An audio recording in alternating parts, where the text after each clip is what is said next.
who don't know how I actually propose, so I just got engaged recently.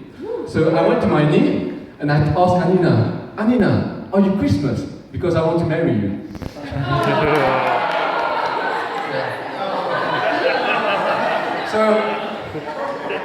So Christmas is in the air, you can feel it and see it everywhere. For example, this morning, I look outside the window and I told Anina, it looks like rain here. So last weekend, I started my Christmas shopping and I was really looking forward to some camouflage trousers. I couldn't find any. Yeah. However, on my way back home, I saw a One Direction concert ticket nailed to a tree. Obviously, I took it. You never know, I might need a nail one day. The nail is more useful than a ticket. Okay, so when I was a boy, I used to pray for a bike. However, I realized God doesn't work this way. Hence, I stole the bike from my neighbor's kid and prayed for God for forgiveness. As I grew older, I really wanted a little brother. And I asked Santa, please give me a little brother. Santa managed to give me a stolen bike. Why not a little brother? The next morning, I opened the wrap and there was some romantic music and mood lighting for my parents. Yeah. By the way, someone recently asked me, Jonathan, which nationality is Santa? Duh, he's North Polish. Yeah.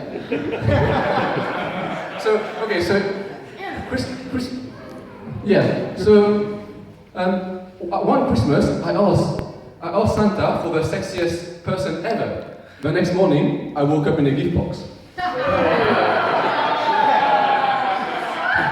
So, while keeping the festive mood of Christmas and sharing, I'm going to give a sweet to any person who gets one of my questions right. Okay? So, Vincent, how do you call someone who's scared of Santa?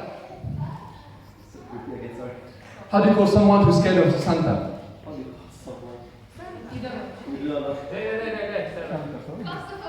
Exactly, claustrophobic. Sarah, well done. Okay, so Yimi, out of Santa's reindeer, which one is the most unpleasant? No. Anyone knows? Quickly. Out of Santa's reindeer, which one is the most unpleasant? Yep. Is it Rudolph? Yeah! I'll give you your three later.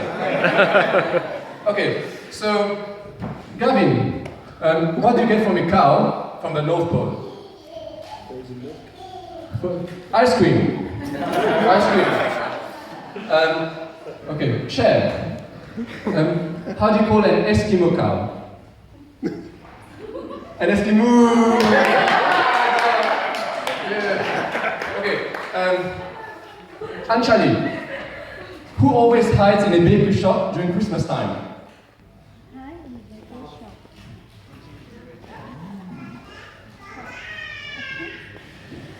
Anyone else who hides in a bakery shop during Christmas time?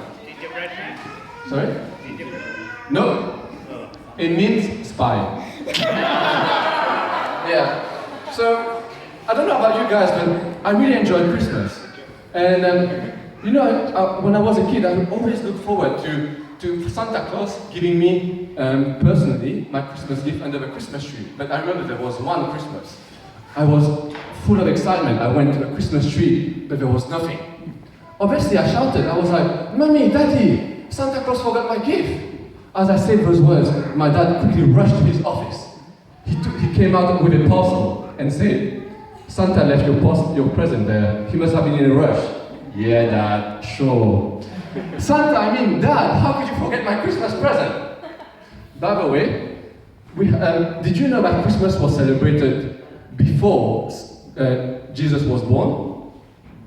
We have strong evidence to suggest that Christmas was celebrated only a few days after God created the world, because on the day before Christmas, Adam said, It's Christmas Eve.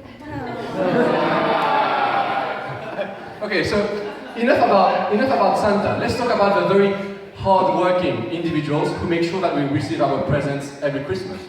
No, I'm not talking about the people working at Amazon. I'm talking about the hard-working elves. For those who have not received their presents yet, it's because the elves are not doing well this year. I heard they're suffering from low self-esteem.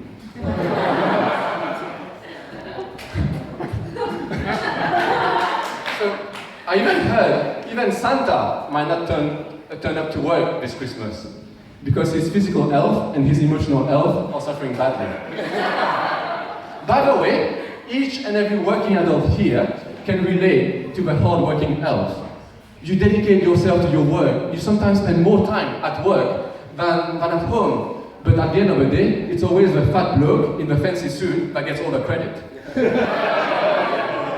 Yeah. I was talking to one of Santa's elves recently, and he was telling me he was seriously considering quitting his job for that reason. He was telling me he wanted to take up singing. He wanted to become a rapper. Rapper. If rapper, you know?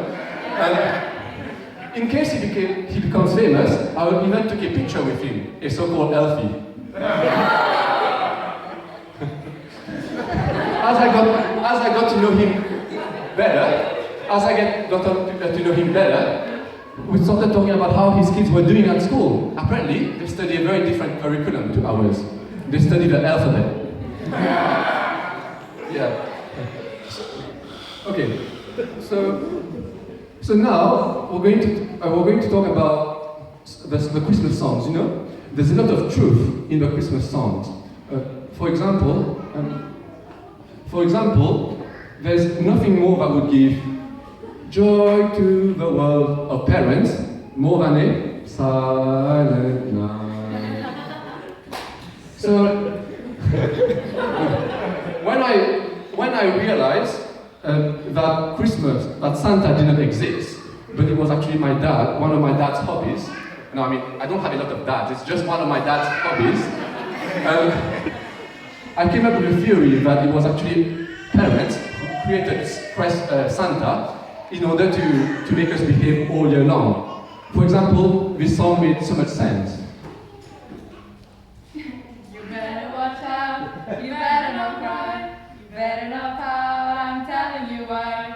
Santa Claus is coming to town. He's making a list and checking it twice, gonna find out who's naughty and nice. Santa Claus is coming to town. He sees you when you're sleeping, he knows when you're awake, he knows if you've been bad or good, so be good for goodness sake. On a side note, an old guy sneaking into the children's bedroom while looking at the children sleeping is not something parents would normally encourage. Anyway, to conclude, on a very serious note, allow me to share with you the special Christmas message of Stop Organ Trafficking Charity. Last Christmas, I gave you my heart, but the very next day, you gave it away. This year, to save it from tears, I'm giving you someone special. Thank you guys.